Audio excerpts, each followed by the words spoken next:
Hello everyone, स्वागत है आपका हमारे चैनल पे। और आज है 6 सितंबर और यहाँ पे इंपॉर्टेंट न्यूज़ को कवर करते हैं। इस पीडीएफ की एक खास बात है कि आपको जो है ना 5 से 6 क्वेश्चन जो है प्रैक्टिस के लिए दिया जाता है। बहुत अच्छे क्वेश्चन है, वहाँ पे आपको दिखाएंगे वहाँ पे। तो उसका क्या करना है, आपको जवाब देना है। आइए स्टार्ट लेते हैं, क्या क्या महत्वपूर्ण टॉपिक है।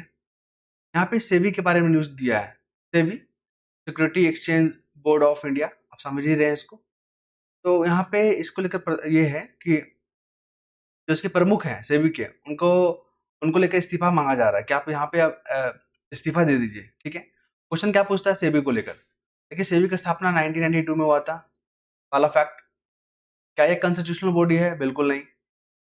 और ये किस मंत्रालय के तहत आती है? सेबी जो है ये वित्त मंत्रालय का जो प्रशासनिक जो है ना क्षेत्र है, प्रशासनिक जो विभाग है उसके अंतर्गत आता है वित्त मंत्रालय। ओके। और इसका हेडक्वार्टर कहाँ है? मुंबई में। इसका उद्देश्य क्या है सेबी का? सेबी का उद्देश्य है कि जो निवेशक होते हैं, जो इन्वेस्टर होते हैं, उनके हितों को सुरक्षित करना। और यहाँ पे इंपॉर्टेंट फैक्ट, बस इतना ध्यान रखिएगा, कॉन्स्टिट्यूशनल बॉडी नहीं है। दूसरा फैक्ट पे आइए। यहाँ पे भारत और सिंगापुर के जो रिश्ते हैं, वहाँ पे 4 समझौते हुए हैं। कौन कौन सा लेकर समझौता हुआ, ये सब मेंस में पूछेगा आपसे। अभी हाल में जो मीटिंग हुआ था भारत और सिंगापुर के बीच में, उसमें कौन कौन से महत्वपूर्ण मुद्दे थे? तो एक स्वास्थ्य का क्षेत्र था, याद रखेंगे। उसके बाद सेमी कंडक्टर। उसके बाद था आपका कौशल विकास, स्किल डेवलपमेंट को लेकर। ठीक है। और क्षेत्रीय सहयोग, रीजनल कॉपरेशन। 4 महत्वपूर्ण क्षेत्र थे। तो सेमीकंडक्टर याद रखिएगा, पूछेगा बीपीएससी जैसे एग्जाम में। अभी हाल ही में सेमीकंडक्टर के क्षेत्र में किस देश के साथ समझौता हुआ है? तो भारत और सिंगापुर, याद रखिएगा, भारत और सिंगापुर के बीच में। सिंगापुर न्यूज में क्यों भी है और भी देख लीजिए, सिंगापुर का फैक्ट देख लीजिए। सबसे ज्यादा एफडीआई हमको कहाँ से मिलता है? सिंगापुर से। कहाँ से? सिंगापुर से, याद रखिएगा, इंपॉर्टेंट फैक्ट है। अगर मान लीजिए आज एग्जाम होता है और आज ये क्वेश्चन पूछता है कि भारत को सबसे ज्यादा एफडीआई कहाँ से मिलता है, तो आप सिंगापुर टिक करोगे। दूसरे नंबर पे आता है I think Mauritius. I think क्या, कंफर्म है, मॉरिशस। ठीक है, मॉरिशस। थर्ड पे आता है आपका यूएसए। ठीक है, ये तीनों याद रखिएगा। पूछेगा कि राज्य अपना 28 राज्य है ना, और 8 यूटी है। तो इन राज्यों में सबसे ज्यादा एफडीआई कौन प्राप्त करता है? तो महाराष्ट्र। कौन करता है? महाराष्ट्र। थर्ड पे आता है गुजरात। ये दोनों फैक्ट याद रखेंगे। उसके बाद आता है कर्नाटक आपका थर्ड नंबर पे, है ना। ये सब क्वेश्चन पूछे भी गए हैं।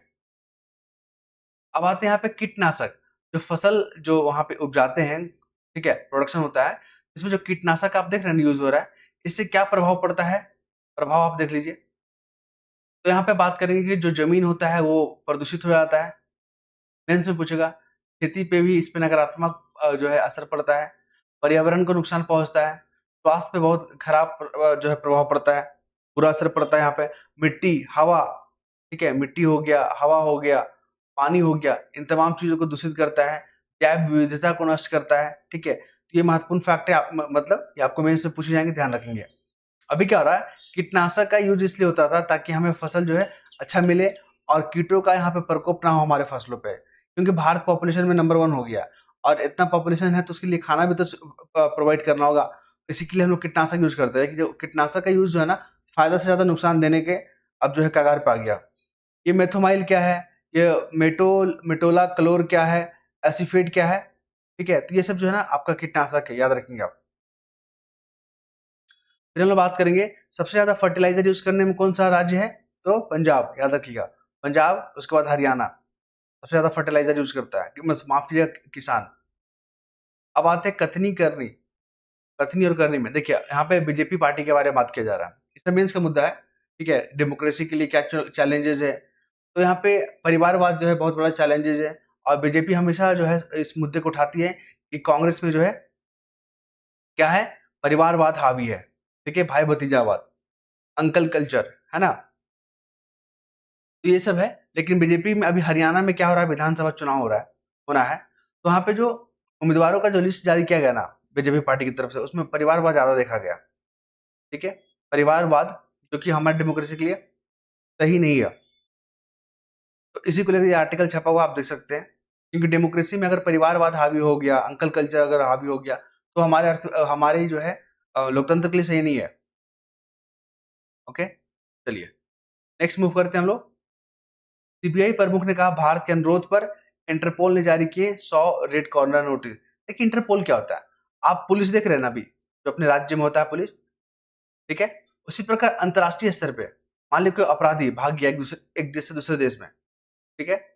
तो उस अपराधी को लाने के लिए अपने देश में किसी न किसी को तो यहाँ पे किसी न किसी माध्यम से जाना पड़ेगा ना, उसी को बोलते हैं इंटरपोल। इंटरपोल, ठीक है? जिसमें भारत की तरफ से सीबीआई क्या करता है, प्रतिनिधि करता है, इंटरपोल। और ये एक अंतर्राष्ट्रीय संगठन है, लगभग 193 इसमें देश मेंबर है, और इसका जो ऑफिस है, हेडक्वार्टर है, वो कहाँ है? फ्रांस में। कहाँ है? फ्रांस में। कब बना था ये? 1923। ये बहुत न्यूज में आया, तो इस पर पूछने के चांसेस मुझे लग रहा है, ध्यान रखेंगे आप। अब आते हैं हम लोग यहाँ पे, क्या देखते हैं, एक टर्म है ग्लोबल साउथ और नॉर्थ साउथ। ग्लोबल नॉर्थ और ग्लोबल साउथ यहाँ पर नहीं दिख रहा है, चलिए नेक्स्ट देखते हैं, वहां पर दिखेगा। अब देख रहे हैं यहाँ पर गणपति पूजा और शिवाजी पूजा दोनों होता है ना, तो दोनों का शुरुआत किसने किया था भारत देश में? तो ये हमारे किए थे लोकमान्य बाल गंगाधर तिलक। इन्होंने ही कहा था कि स्वराज मेरा जन्म सिद्ध अधिकार है और हम इसको लेकर रहेंगे।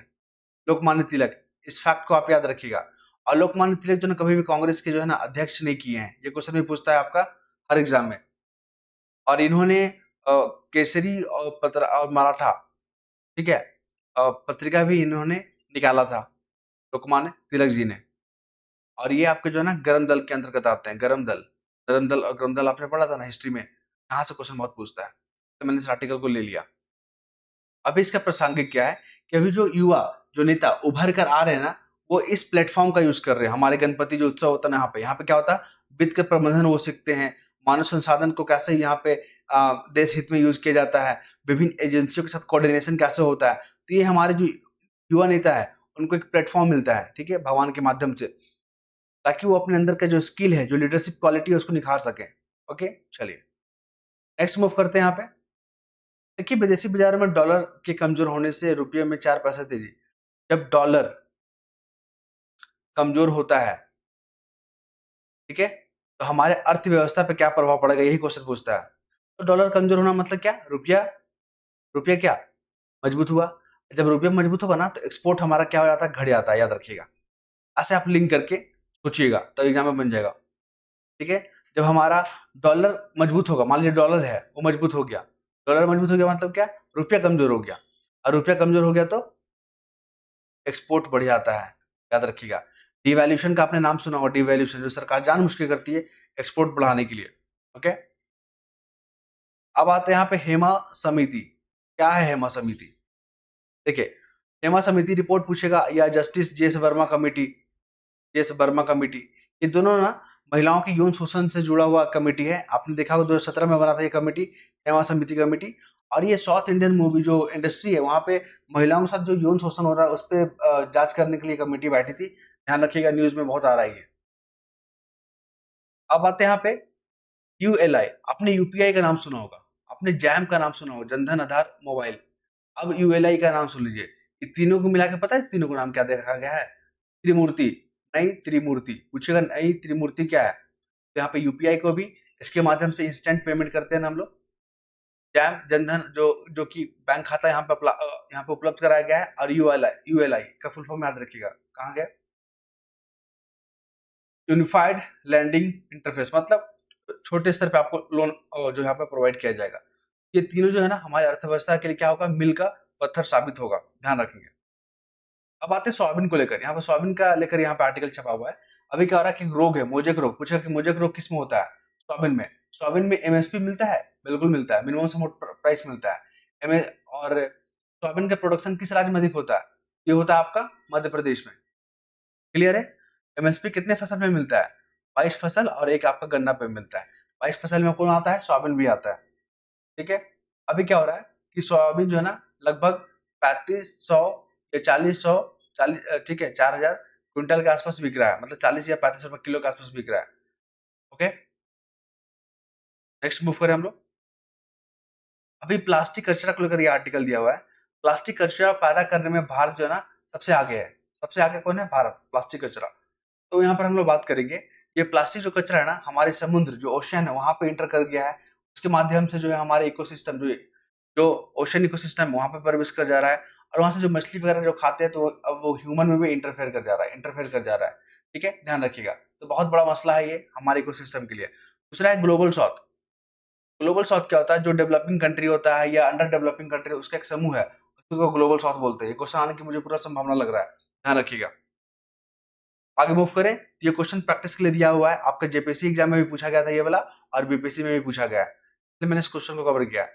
पीएम कुसुम योजना किससे जुड़ा हुआ है? सिंचाई के लिए किसान को मानसून पर निर्भरता कम करना, ऋण के लिए किसानों को साहूकारों पर निर्भरता कम करना, भारत में फूलों की खेती को संवर्धन, या डीजल और केरोसिन पर निर्भरता समाप्त करके जो है पंप सेटों पर सौर ऊर्जा से जोड़ना। तो आपको जवाब देना है कमेंट बॉक्स में, जो लोग जवाब देंगे उनका यहाँ पे नाम दिया जाता है। ठीक है, नई मुद्रा जो यूरो है ना, किस वर्ष प्रारंभ किया गया था? 97 में, 99 में, 96 में, 98 में? यहाँ पर आपको कमेंट करना है। और ये सारे जो न्यूज में आए हुए हैं, इसलिए मैंने इस टॉपिक को कवर किया। रुपये का परिवर्तन, कन्वर्टेबिलिटी, इसका मतलब क्या समझते हैं? इसका जवाब देना आपको। फिर ये भारत के किस क्षेत्र में एफडीआई इक्विटी प्रभाव सबसे अधिक है? Primary sector, secondary sector, tertiary sector, तो कौन सा क्षेत्र में एफडीआई अधिक आता है? आपको यहाँ पर बताना है। उसके बाद आते हैं शिशु मृत्यु दर। आपका बीपीएससी एग्जाम में बहुत बार पूछा है, 3-4 बार। तो इसका मतलब क्या है? चारों डिफिनेशन पढ़ लीजिएगा, ऑप्शन पढ़ लीजिएगा और टिक करना आपको। ओके, तो ये था महत्वपूर्ण फैक्ट जो आपके साथ मैंने शेयर किया। आई होप आप लोगों को अच्छा लगा होगा। और ये जो पीडीएफ है ना, हम आपको टेलीग्राम चैनल पे जो है यहाँ पे सेंड कर देते हैं, लिंक जो है कमेंट बॉक्स में मिलता है, ध्यान रखिएगा। और अपना फीडबैक जरूर दें, और क्वेश्चन का जो है ना यहाँ पे आप लोग कमेंट कीजिएगा एक्सप्लेनेशन के साथ। नेक्स्ट वीडियो में मिलते हैं, धन्यवाद।